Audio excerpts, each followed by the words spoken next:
Hey, what is up, everyone? Is Speed Zone here?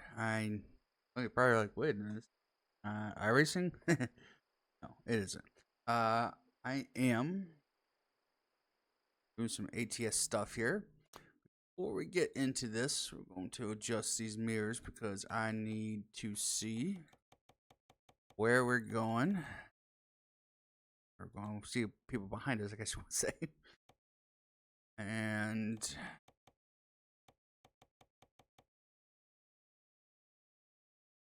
there we go. That's better. All right. Do that and get going here. I'm in Hot Springs, Arkansas, and going to Plain, Pine Bluff. I want to say Arkansas. So let's get going here. Here we go. Talk about some few things going on. Turn some lights on so I can see. I mean, I guess I could go blind or in the dark. Cognito. Hey, logs. Oh, logs. Oops. I guess I'm going wide here. In a log area. Picking up some pie, taking to a mill.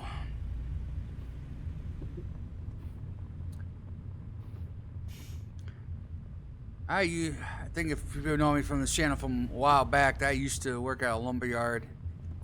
About 7, 8 years ago. Actually, since then, that mill has shut down. So, fortunate for that. But we're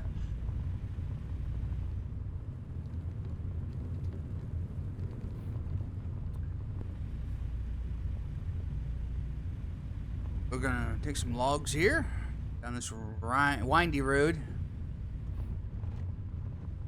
Now, I will say this. Usually, the trucks do not go down windy roads like this. For the most part, they have what they'll do is, and especially a lot of these come from generally hills. What they'll do is have a machine drag them down to the bottom of the roads or whatever, or bottom of the hills, anyways. And then the trucks will pick them up. Now this can happen. They can still have roads that will have them come up there. It's not unusual to see them up here, but typically it's just easier to have something drag them down than have the loaders go up there.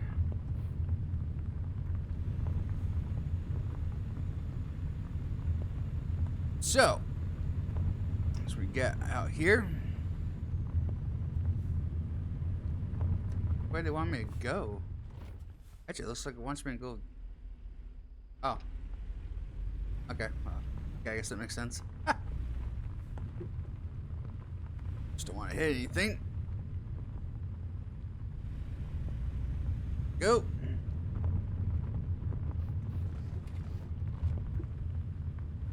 Finding a new route.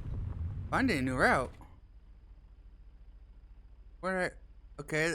Wasn't that the only way to go? Maybe not.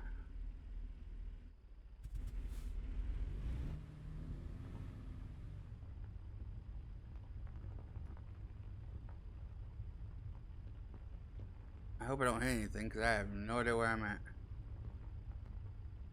I'm actually doing a pretty good job backing up without.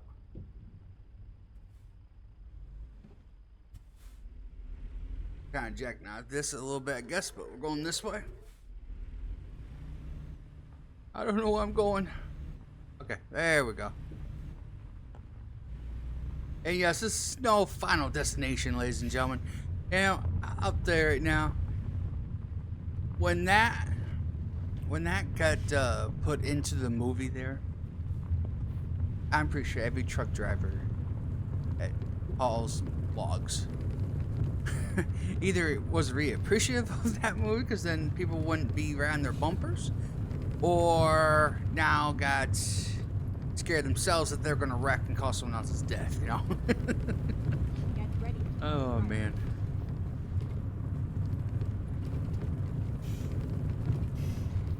Those, I'll tell you right now, these Turn right.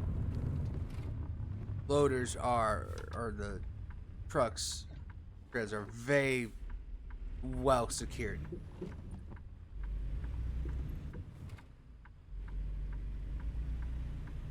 Well, not, they're those straps that you see in there, that very heavy duty straps that no matter how much they get thrown around, they're not coming off.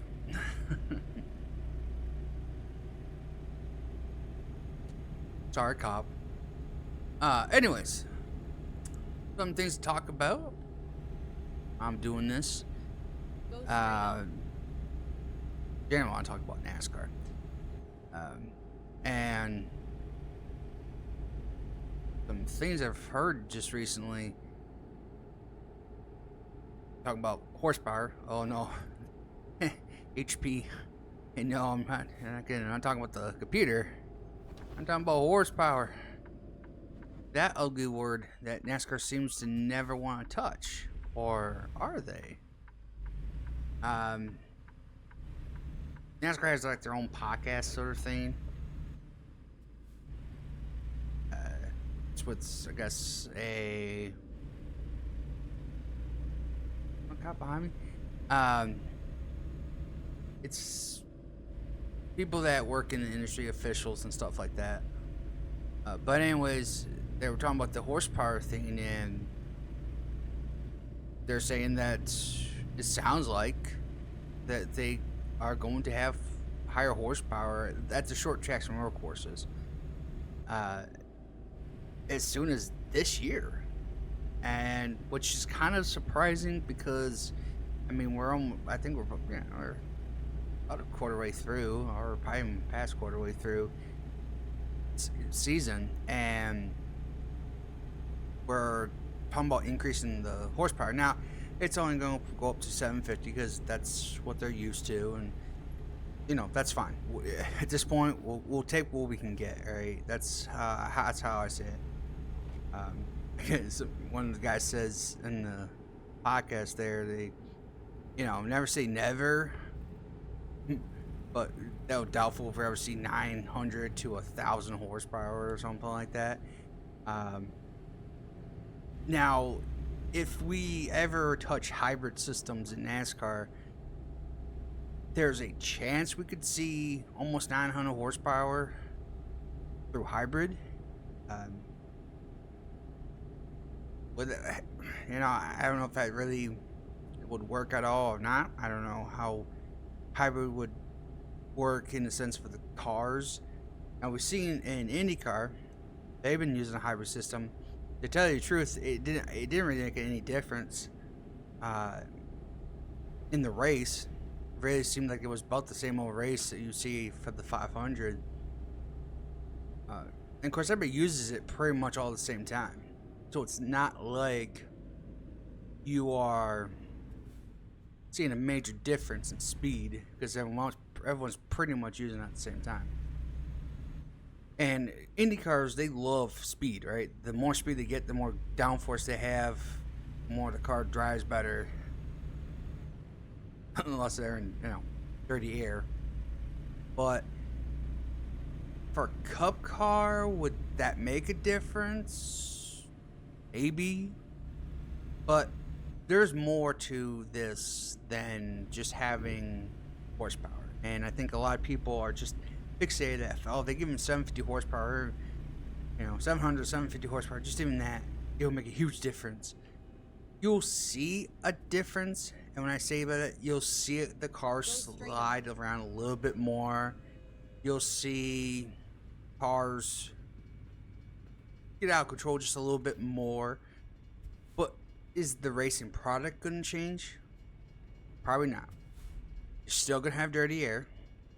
You're still going to have issues where everyone's fall off is the same. Okay. If someone tries to push a little harder through a run, maybe it'll hurt the tires a little more. But I don't really see that. And the problem is, everyone has the what's it called, SST or SMT data. That's what it is. So everyone knows when they're lifting off right. and on the throttle, and they have this live. Like, this is live for them to Turn see. right. Oh, jeez, dude, you almost smacked that car.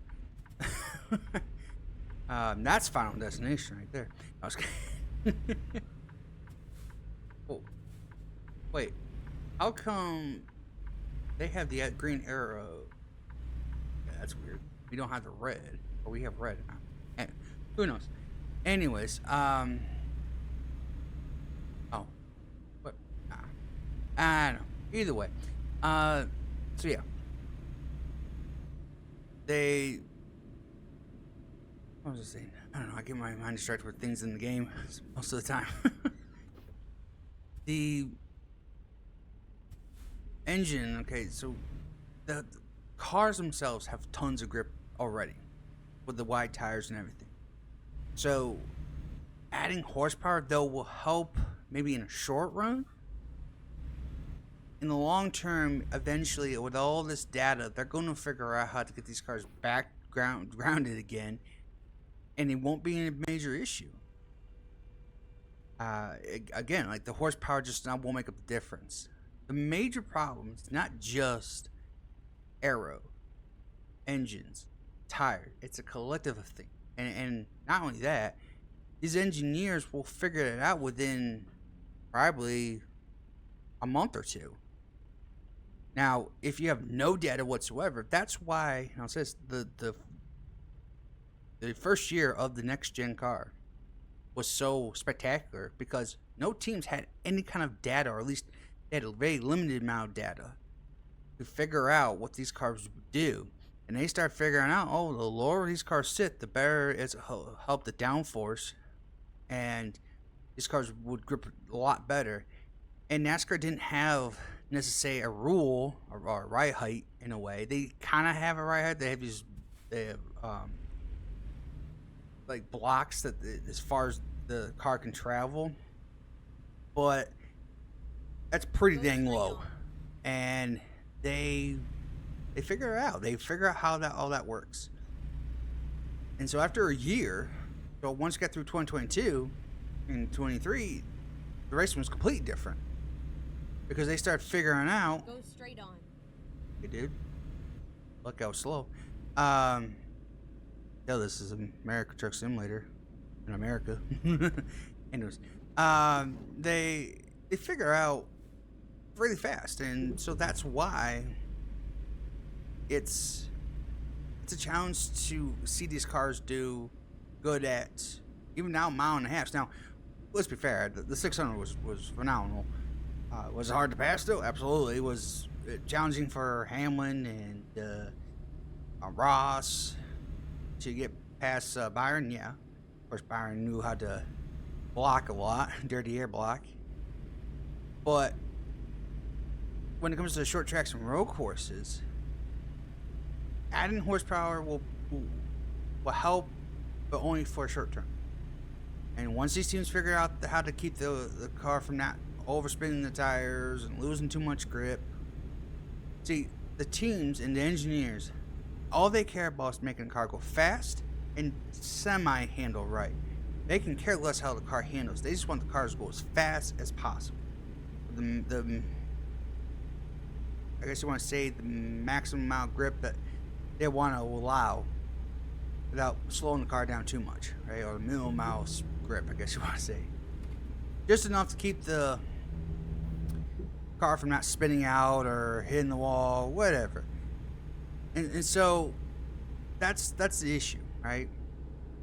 And I hate to say this, and I understand that that's their job, but sometimes engineers are somewhat the root of the problem, because they're so good at what they do. Oh, Jesus, I have to get over. Thank you for the gap. They're so good for what they had to do, what they do, their job, that tends to lead to the racing not being so great. I don't want people to think that like engineers shouldn't be in racing, but they also because I bet you, and I would say this, and I like to say this a lot sometimes when it comes to building a car. If you decide, if say, hey NASCAR, build the car that you set to the specs, just the specs alone. Gotta get over, dude. Woo! That would have sucked. Speaking of crossovers. So if NASCAR made the cars by the specs, not by the teams making it sit lower or whatever, just by the specs alone, and then compare it to a team that does the subs, they would be two completely different cars.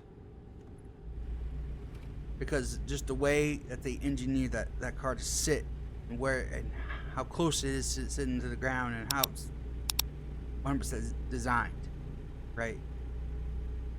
And again, I don't want them to to think that they're terrible. Like, oh, how dare you set up a car and you're killing our racing? No, that's what they're supposed to do.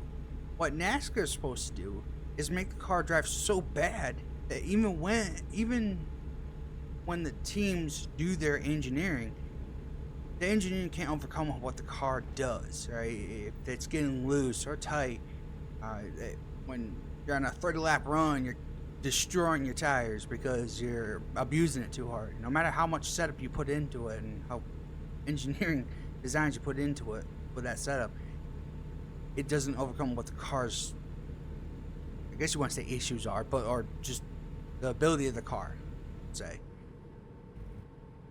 And that's just the problem. The engineers, I'd say this, but the engineers are too smart for NASCAR sometimes. So how do they fix this? Again, you can add horsepower.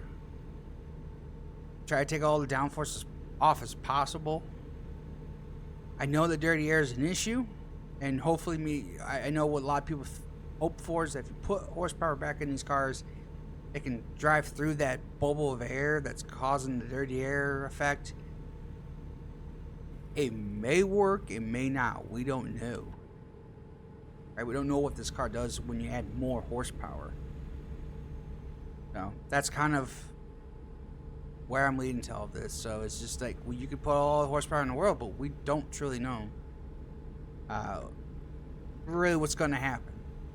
And also that they're doing this so late, or they're going to do this potentially this season. The next road course we have is in 2 weeks, so I can tell you we're not going to do it in Mexico. The next short track, well, that's the next short track. I don't. Now, if they can, no, Gateway's in the playoffs this year, right? Yeah, so I think the next. Sorry, did a foundation on you. The next, I think, road or short track is not till like August, and I think the next road course after the Mexico one is July, I think, or either Chicago or Sonoma, one of those races. So I guess they would have time to do that. And remember, they have raced the 750 already. That's not the issue. If they've done the 750 horsepower, so they know how to do it. It's just more or less, did they really want to go ahead and do it this year, or wait until next year when they can have the opportunity to go through all the data, right? Believe it or not, we're actually blowing engines this year. I mean, it's been mostly on mile and halves. Go straight on. But Danny Hammer's, I think, blown 2 engines. The Carson Hocevar, he blew a motor in the 600, which you rarely see that anymore. So I'm kind of surprised they're even saying anything right now for it. Keep right. But And then turn. I mean, I'm for it. I'm not saying I'm against this. I gotta get over, dude. And I'm not against it. I just don't want people to get their hopes up thinking that it's gonna right. fix it, because that's a lot of problem with NASCAR fans today. They think that, oh, just give us horsepower, that it will fix everything. No, not always. I mean, heck, we were starting to have issues with the Gen 4 cars' abilities to race. Because one, even the team said that the tires were getting too hard, that it was getting harder to pass, and they had 900 horsepower back then. Sorry, I'm gonna block you off. It's a cop again. Is that cop been following me all this time? At the roundabout, take the second exit. Okay. Exit now. Oh, I curved it. I curved it. Kirby. So yeah, I mean, even back then in the Gen 4 era, there was some issues, and even the horsepower couldn't solve it. So I don't know. We'll see. I'm thinking it's a short-term gain, long-term maybe. Like we'll Go see. straight on. But yeah, I know I was long-winded and a lot of chat going on, but I'm gonna do this ATS stuff. I gotta talk about something. I know a lot of people have been complaining also about this new, or what they're going to do for Go straight Xfinities. They're going to allow them to have 40 cars on grid, but 39th and 40th will not get points or money. Get ready to turn left. Just kind of almost like they did for the what they call it, celebrity provision there for driver celebrity. Turn left. They did for Casanovas there. But in this case, it's just for anyone that wants to race, and they expect they would want to get 40, or at least 40 people there. So they opened it up to having 40. And quickly, I'd say, yeah, I know it's wrong. Some people are like, oh, I liked when they had to go home. I go, well, they're going home from a long distance, right? They're going to a different country, and Turn left. yeah, it's attached to the United States, but it's still a long distance. And with the way money is with these teams, Turn left. I'm sorry, I wouldn't play games of missing a race and then spending maybe a day and a half down there. I go. I'll turn that way. Guess I can go.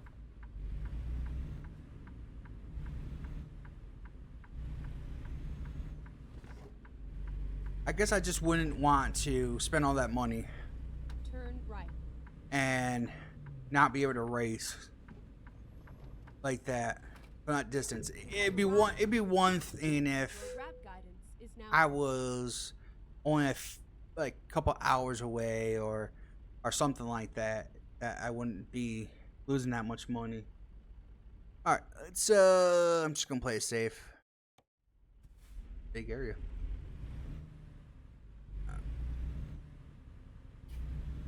I just really wouldn't do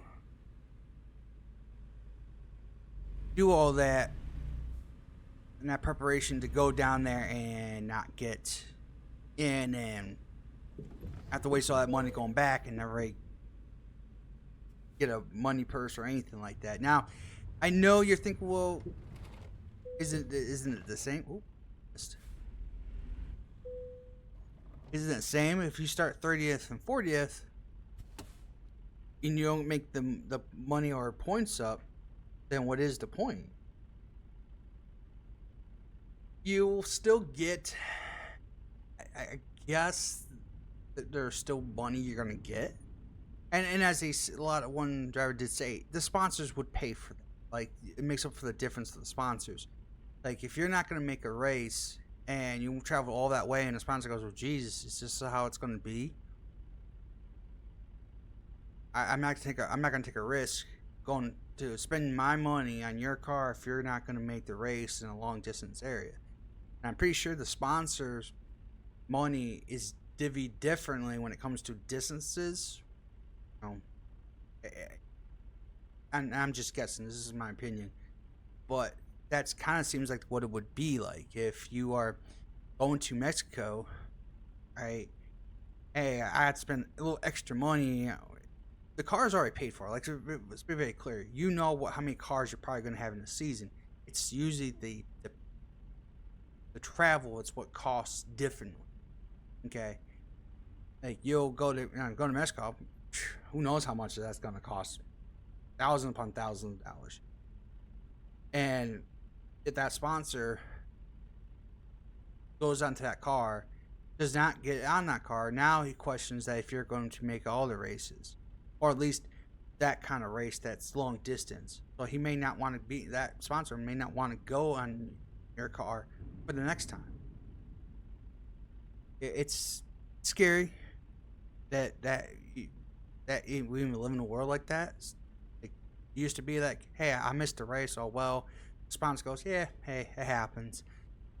But now we live in a world like that where now a sponsor goes, I question you're gonna make a race. I might pull. I don't want to waste my money.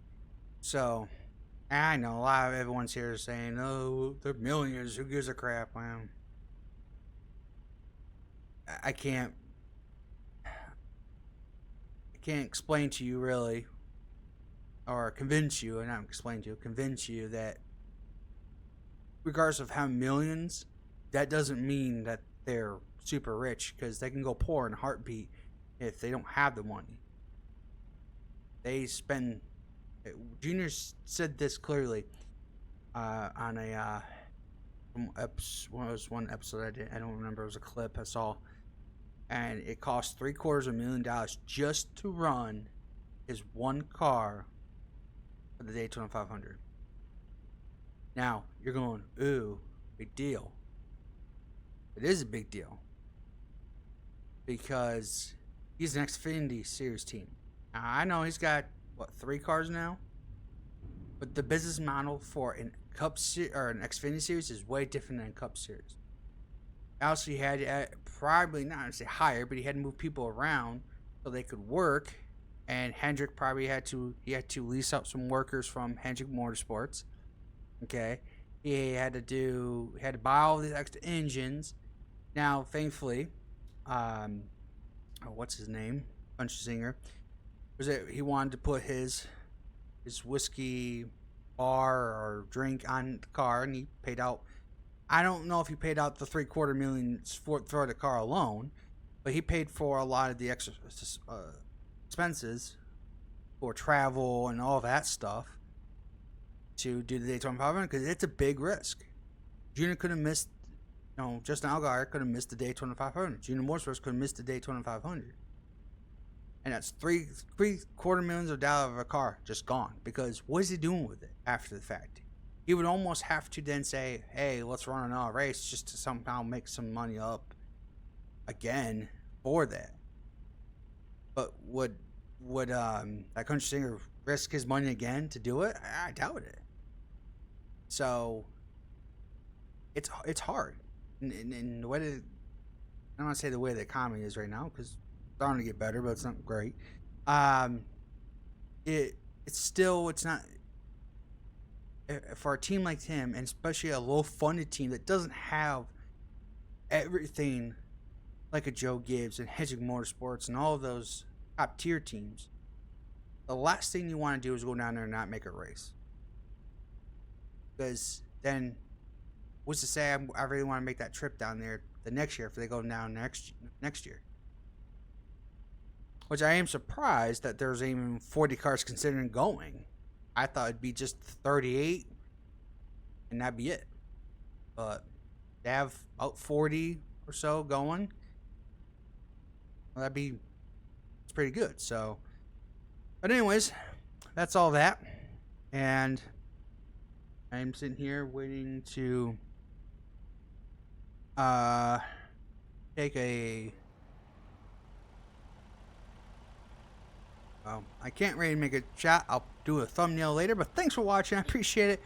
Consider subscribing for more content here for iRacing, ATS stuff, and want to enjoy doing that more. Very quickly, the AI stuff that I've been doing for NASCAR or for iRacing, I do want to finish. I want to try to do some more iRacing stuff for AI, but I'm probably going to have to. I'm going to wait a little bit just to see on if they do more updates with that. Maybe with the new season, they'll try to work with the AI again and try to make it better. For some reason, a lot of people are saying that it's just no matter what they do with adaptive AI, it's not good. So, but yeah.